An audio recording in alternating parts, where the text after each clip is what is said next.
Look at your social feed right now and tell me what you see. You see the 5-star resort in Tulum. You see the brand new white SUV with the giant red bow in the driveway.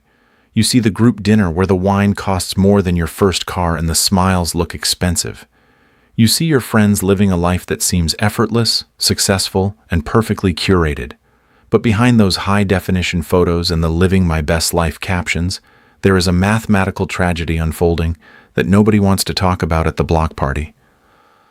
The truth is that half the people you know are faking it. They aren't building wealth. They are building a stage set. They are one missed commission check or one unexpected car repair away from the entire house of cards collapsing into a pile of high-interest credit card statements and quiet desperation.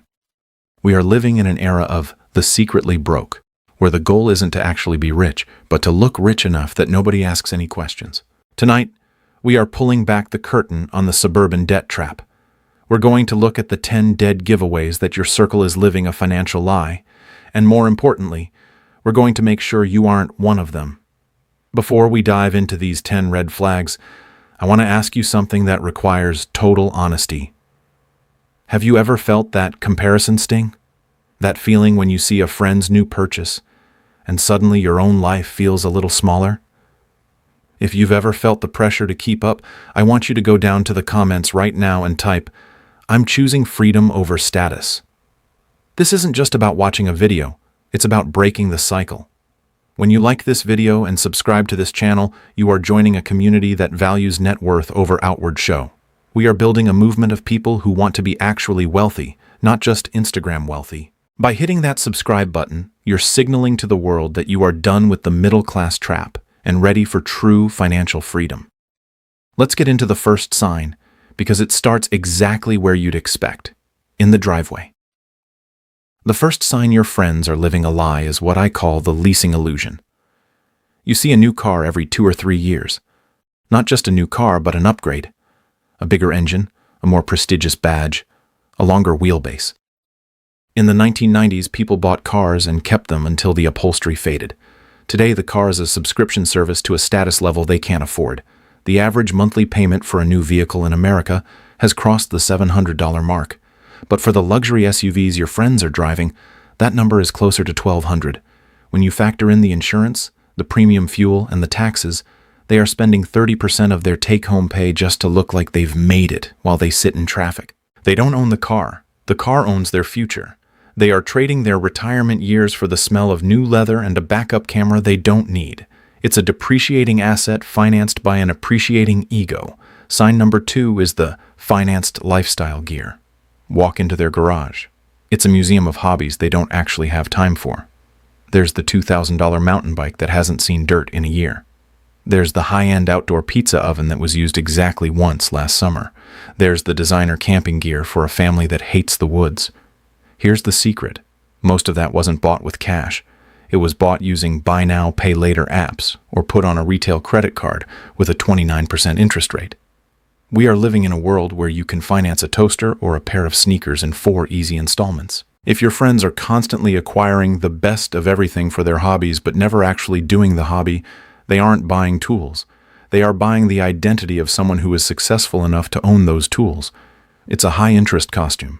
Sign 3 is the empty McMansion echo. You get invited over for the first time. The foyer is massive. The ceilings are 20 feet high. The kitchen island is a slab of marble the size of a small island nation. But as you walk through the house, you notice something weird. The guest rooms are empty. The formal living room has one lonely chair and a floor lamp from a discount store. The walls are bare because they spent their entire down payment just to secure the zip code and the square footage. They bought a house to impress people they don't even like, and now they can't afford to put a couch in it. They are living in a shell. They are house poor in the most literal sense, sacrificing their ability to invest in passive income just so they can have a staircase that looks good in a Christmas photo. A house is an asset if it makes you money. It's a liability if it eats every spare dollar you have. The fourth sign is the vacation debt hangover. Your friends go on a trip to Europe. The photos are stunning. The wine looks crisp, the views are breathtaking, and the smiles are wide. But 3 months later, they're complaining about how tight things are. They're skipping the Friday night dinner. They're stressed about a minor repair. Why? Because that $10,000 trip is currently sitting on a travel rewards card, accruing interest faster than they can pay it down. They traded 7 days of luxury for 18 months of financial stress. They are living a life of intermittent wealth, acting like millionaires for 1 week a year and living like they're broke for the other 51. True wealth is being able to take the trip and not have to think about it when you land. If the vacation creates a 3-month recovery period for their bank account, they aren't traveling. They're escaping their reality on borrowed time. Sign 5 is the subscription iceberg. This one is invisible until you look closely. They have the premium version of everything. Netflix, Hulu, Disney+, HBO, YouTube Premium, Spotify, Peloton, a wine club, a meal kit delivery, a designer gym membership, and a specialized app for their smart lights. It's a death by 1,000 cuts. Individually, these are $20 here, $40 there. Collectively, they are bleeding $500 to $800 a month out of their account before they even buy a loaf of bread. They've automated their poverty. They have so many background charges that they've lost track of where their money is going. People who are actually building financial freedom are ruthless with their recurring costs. People who are living a lie use subscriptions to patch the holes in their boredom. Let's talk about sign 6, the designer logo crutch. There is a very specific type of middle-class person who believes that a logo is a substitute for a personality or a balance sheet. Every belt has a giant metal initial. Every handbag is covered in a repeated pattern. Every shirt has a horse or a bird on the chest. Here is the reality of wealth. The truly rich, the millionaires next door, rarely wear logos. They wear high-quality, unbranded clothes. The people who are drowning in suburban debt use logos as a shield.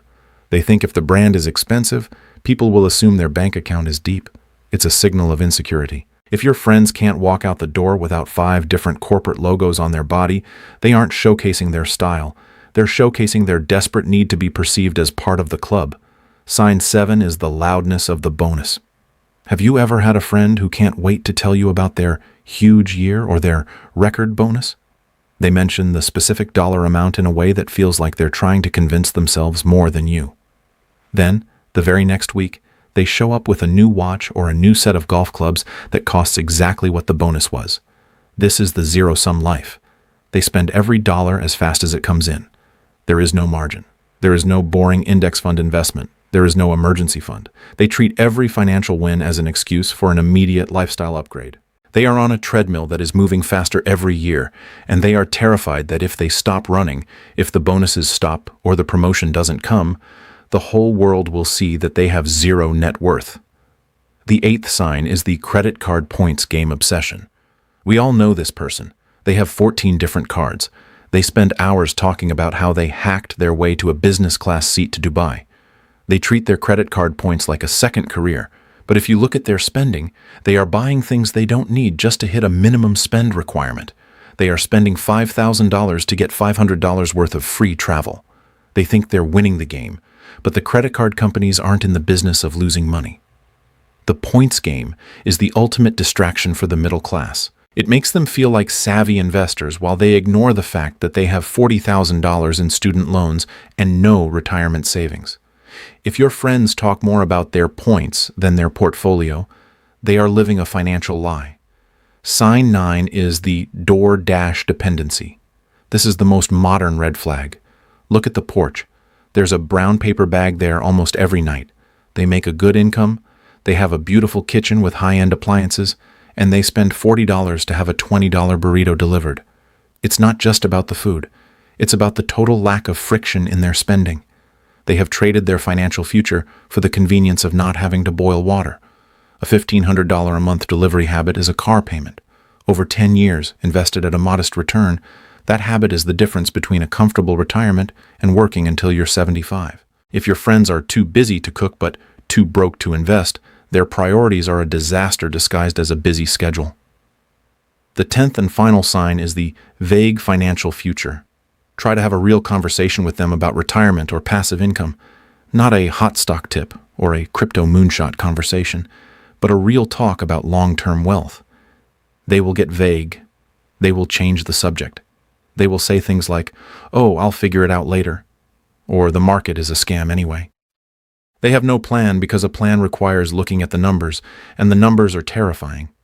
They are banking on a miracle, an inheritance, a massive exit, or a lottery win to save them from 30 years of bad decisions.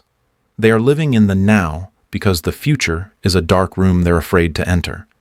If any of this sounds familiar, either in your friends or in your own mirror, take a breath. The reason we're talking about this isn't to judge, it's to wake you up. The middle-class trap is designed to be comfortable. It's designed to make you feel like you're doing okay because you have the same stuff as everyone else. But everyone else is drowning. Everyone else is stressed. Everyone else is faking it. You don't want to be like everyone else. You want to be free. The solution isn't to move into a cave and never buy anything again. The solution is to move from a status mindset to a success mindset. A status mindset asks, what will people think if I drive this? A success mindset asks, how much will this cost me in 20 years of lost growth? When you start asking the second question, the flashy cars and the designer logos lose their power. You start seeing them for what they are, anchors. I want you to look at your circle. If you are the only one in your group who is focused on building real wealth, it's going to be hard.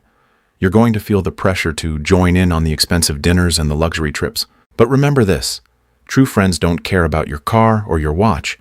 They care about your character. If your friends only value you for the lifestyle you project, they aren't friends. They're cast members in your play. If this video hit home, if it made you rethink that next purchase or that next upgrade, then it did its job. We are here to give you the financial advice the school system forgot and the mindset shifts that the system doesn't want you to have. You have the power to step out of the lie. You have the power to build a life that is actually as good as it looks on the outside. Don't let this be just another video you watch and forget. Take action. Audit your subscriptions. Look at your car payment. Ask yourself if you're buying things to impress people who aren't even paying attention. And if you're ready to take the next step toward real financial freedom, make sure you've subscribed and turned on notifications. We have a lot more truth to uncover, and we want you here for every bit of it. Go out there today and be the boring person with the growing bank account. Be the person who says no to the status trap so you can say yes to your dreams. The truth about suburban debt is that it's a choice. And starting today, you're choosing a different path. You're choosing the path of the truly wealthy. You're choosing the path of freedom. We'll see you in the next one.